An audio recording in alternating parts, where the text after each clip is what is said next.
कटक बड़ मेडिकल रे भर्ती होइछन्ति आहत छात्र छात्री दुर्घटना रे आहत होइतिबा माळ बिहारीपुर छात्र छात्री को एसीबी काजुआलिटी को अणा जायछि। जिला शिक्षा अधिकारी समेत पूर्वतन विधायक प्रभात विश्वाल कटक ग्रामांचल एसपी प्रतीक सिंह जाई छात्र छात्री को भेटिछन्ति। घटनार तदंत कराजिबो बोली कहिछन्ति जिला शिक्षा अधिकारी।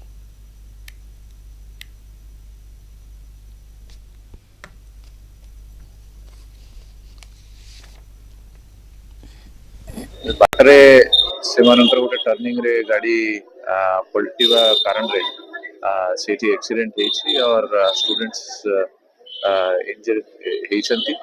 इमिडिएटली से मानको आठगढ़ मेडिकल को सेठी स्थानांतर करा हेछि। तापर सेठू से मानको रेफर करा हेछि हमर बड़ा मेडिकल और जने स्टूडेंट